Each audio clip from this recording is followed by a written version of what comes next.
So my alternator broke. Yep, the bearings in the alternator went, and I had to leave it into a garage here to get it reconditioned.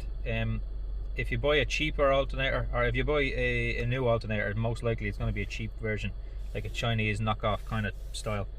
So you're better off getting your alternator. You're better off getting your alternator reconditioned. It's just the best way to do it, because it's reconditioned with genuine Honda parts, and it's using the same alternator. But anyway, I'm just down in the garage here now collecting it, and I couldn't do it myself because I hadn't got the time to do it. I just needed to get it done. Plus, it was an awkward job anyway, and I don't want to do that. Don't like awkward stuff. So I'm just going to collect it here now. There's my baby right there.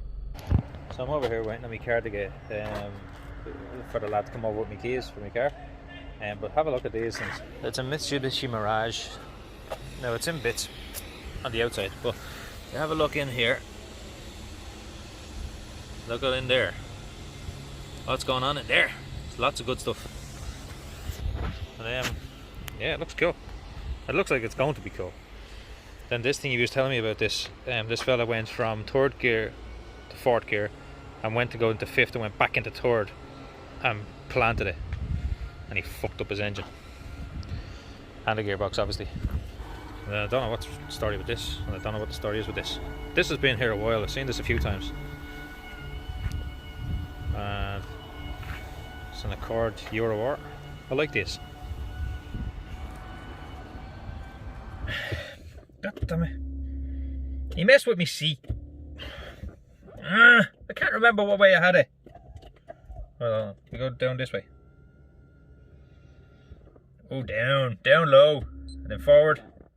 A little bit more, because I'm small. I'm not small, alright? I'm 5'9". That's not small. Okay, I'm 5'7", but that's... I'm not small. Kanye West is 5'7". Not that I want to be like Kanye West, but still. Yeah. Around this.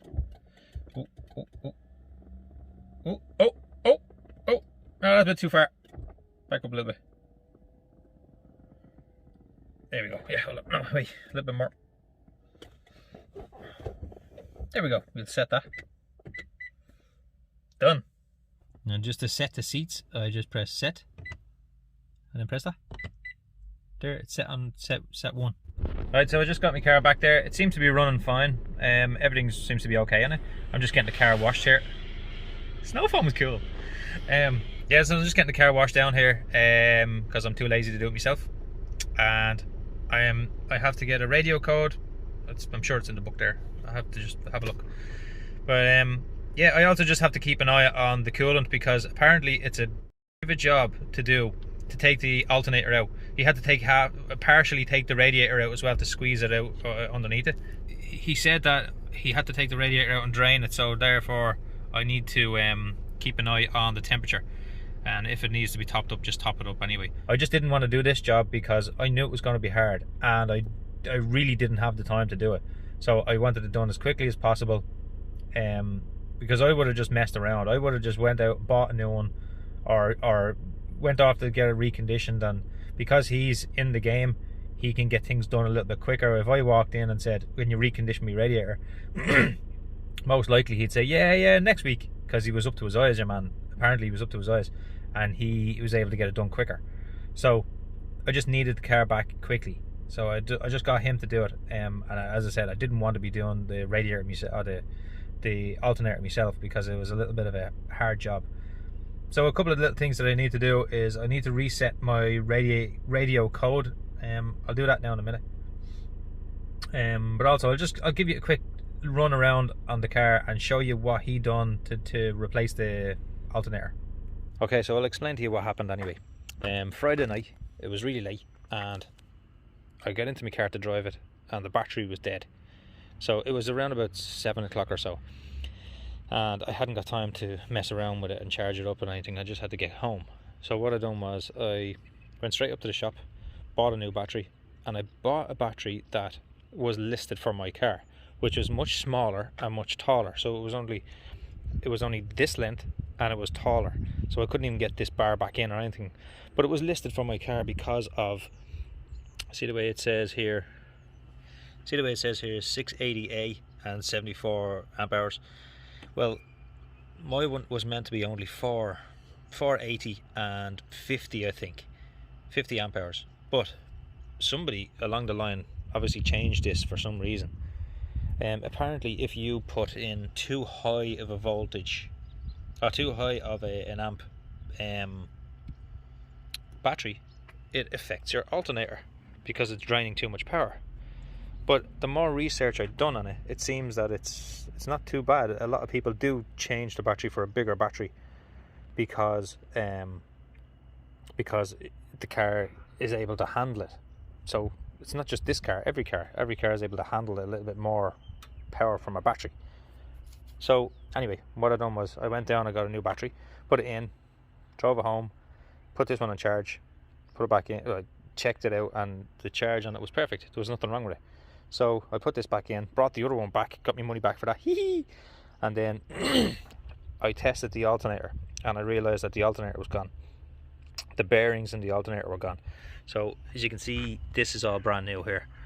So what he done was he took it apart, he reconditioned everything in it and the bearings and all, and then resprayed it. But he didn't respray it over. If you have a look really closely, if you can see in there, you can't really see in there, if you have a look right there, right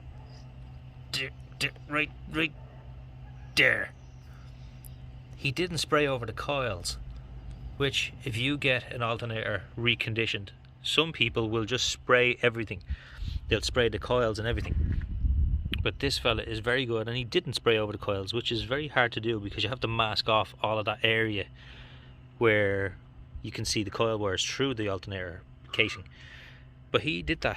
He done the whole lot of it, and you know, he done a great job. I think it looks great. It looks like, you know, in a couple of months time that'll look pretty much the same as the rest of the stuff, but you won't see any paint in the coil area, which is great. So that's what I wanted. I wanted something like that.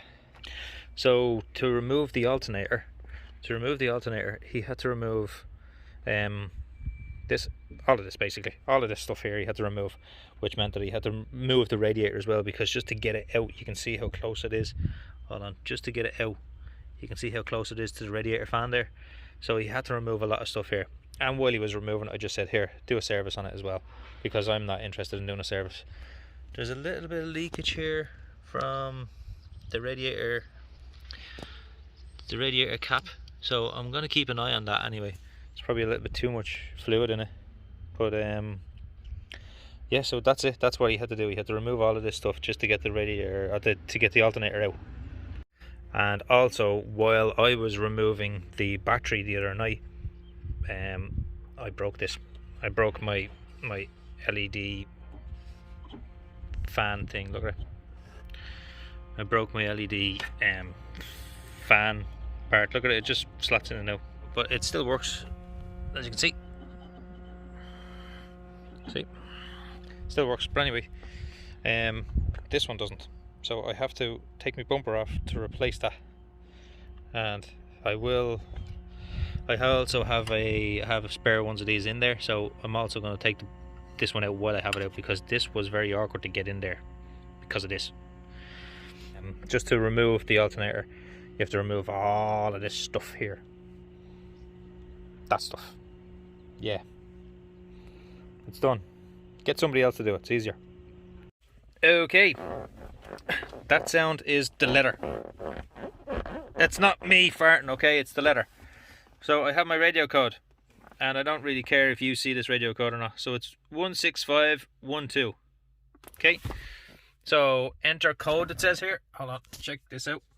It says enter code right there. Enter code. So 16512.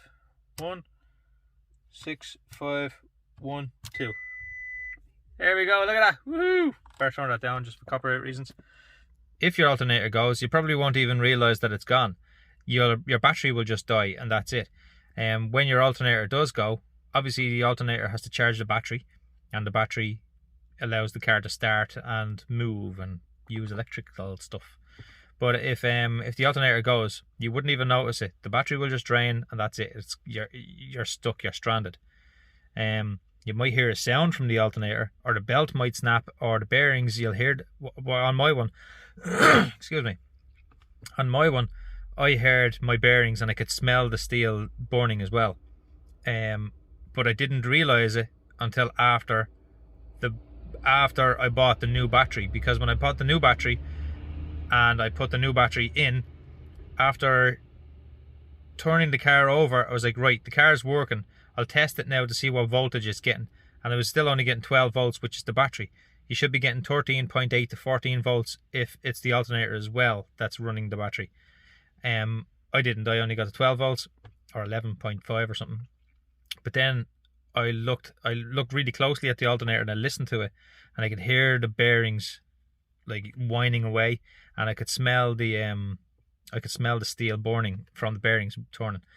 So I basically just got the car home as quickly as possible before the battery died.